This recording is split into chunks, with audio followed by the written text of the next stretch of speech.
Hey guys, this is actually not a coaching video. This is just a supplemental video. It's very important though. It goes along with one of our announcements that is in this week's study guide. So please, I'm going to take 2 minutes of your time.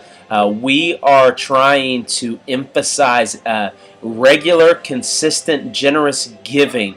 However, we don't want to just be blitzing that from the pulpit every Sunday. We want to push that out through our gospel communities as well, and so we want to be talking about that. So one of the announcements is just to simply direct people towards the financial update from the month of July, and you can find that on the city. So remind your folks in your gospel community group that that is there.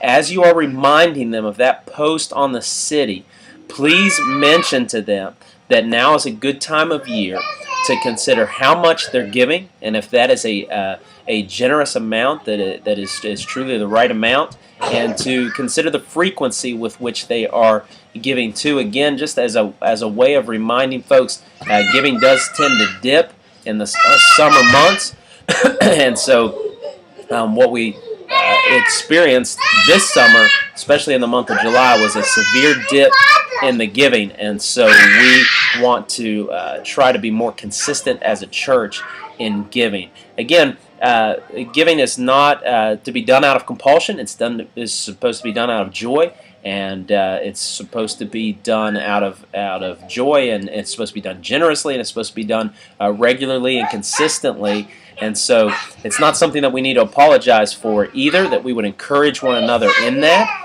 As gospel community leaders and as gospel community members, that we would encourage one another towards that. Nobody's tracking these things in a way that's legalistic, and nobody's going to try to peek into anybody else's checkbook or wallet and demand that they give a certain amount. So again, because we have a posture of grace in this, because we have a posture of joy in the way that we think giving is to be done, there's absolutely no reason to apologize for this. But we will, so as you mentioned that announcement, just as a way of reminder, remind the folks in your group of those two things. Please consider what generous looks like for you, and make sure that you're giving generously, and please consider what regular looks like for you too. And again, they can set up auto drafts and different things like that from their account, but make sure that that giving is consistent, so that the cash flow for Redemption Church and the ministries that are taking place are consistent as well. All right, thank you all so much. If you have any questions about that, let me know. Love you guys. Hope your week goes well.